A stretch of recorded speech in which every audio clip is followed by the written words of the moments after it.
Comment installer facilement votre robot tondeuse Eclose E600?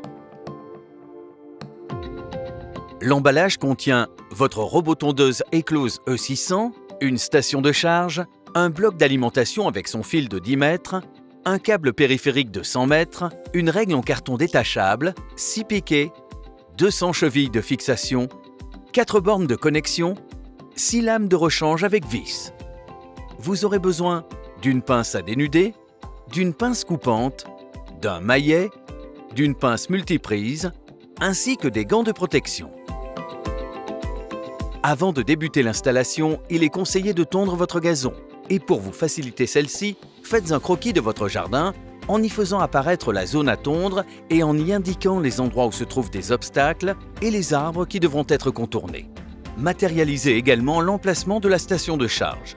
Le câble périphérique y sera installé à partir de celle-ci dans le sens horaire des aiguilles d'une montre. La station de charge doit être positionnée dans un endroit plat au bord de la zone de tonte, idéalement à l'ombre et à une distance inférieure à 10 mètres d'une prise électrique. Installez le câble périphérique. Avant de commencer l'installation du câble, gardez préalablement environ 50 cm de réserve à l'extrémité. Vous aurez ainsi suffisamment de longueur pour la connexion à la station à l'issue de l'installation. Passez le câble périphérique sous la station, puis glissez-le dans la rainure adéquate. La flèche IN doit être orientée vers l'intérieur de la zone de tonte du jardin. Fixez le câble périphérique à l'endroit où il quitte la station de charge et à une distance minimale de 35 cm du bord de la zone de tonte afin que le robot ne puisse pas heurter d'obstacles. Pour réaliser cette opération avec précision, utilisez la règle d'installation fournie dans l'emballage. Continuez l'installation du câble à l'aide des chevilles de fixation en respectant un intervalle de 70 cm entre chacune d'entre elles. Lorsque vous êtes confronté à un angle droit intérieur pour l'installation du câble, contournez-le en y faisant un angle de 135 degrés. Maintenez toujours une distance minimale de 35 cm du bord de la zone de tonte. La distance d'intervalle entre les chevilles doit être de minimum 40 cm lors du contournement d'un angle droit. Répétez cette étape à chaque angle droit de la zone de tonte du jardin.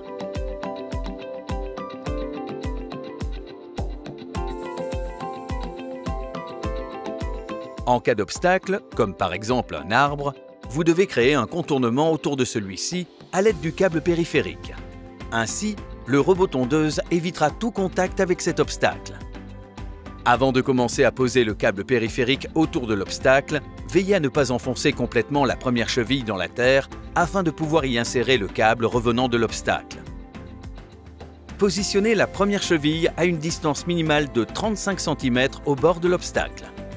Puis contournez l'obstacle avec une distance d'intervalle de 40 cm minimum entre les chevilles.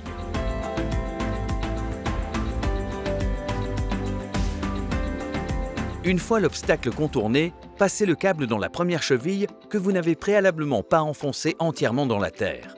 Puis enfoncez la cheville. Attention à bien respecter le sens de contournement de l'obstacle.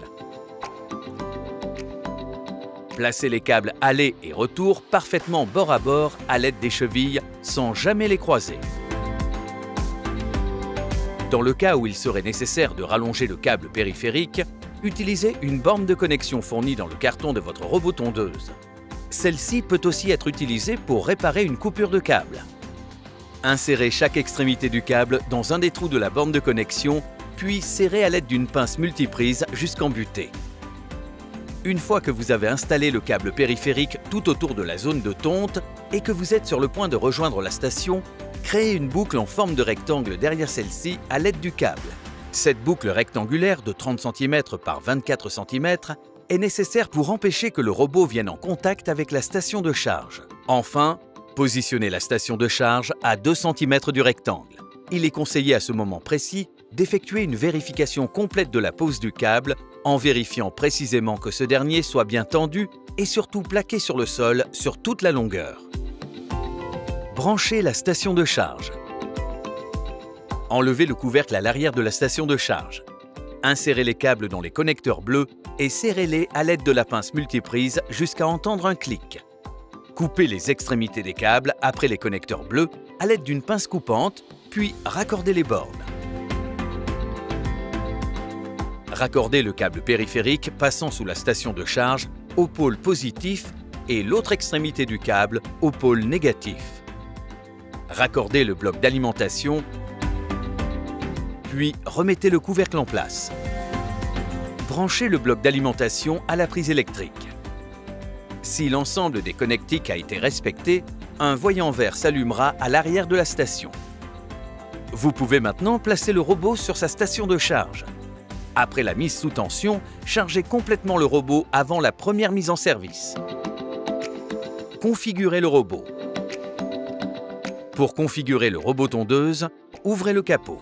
Lors de la première utilisation, réglez la hauteur de coupe impérativement sur Max, soit une hauteur de coupe de maximum 60 mm pour éviter d'endommager le câble périphérique qui ne serait pas plaqué au sol. Allumez le robot tondeuse, puis saisissez le code de sécurité. Réglez les différents chiffres à l'aide des touches flèches, puis confirmez à l'aide de la touche OK. Le code initial du robot lors de sa première utilisation est 0000. Appuyez sur le bouton 7, puis réglez la surface de la zone en mètres carrés.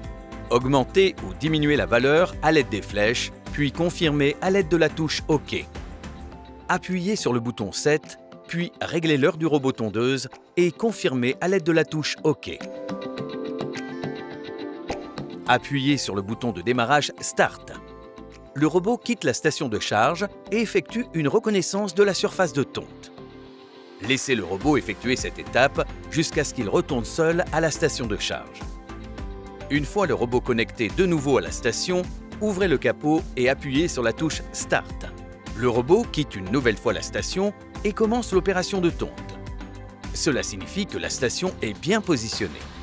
Vous pouvez maintenant fixer définitivement celle-ci au sol à l'aide des piquets fournis dans le carton du robot tondeuse. En cas d'arrêt d'urgence du robot tondeuse, appuyez sur le gros bouton rouge Stop situé sur le dessus de l'appareil. Le robot s'arrête automatiquement.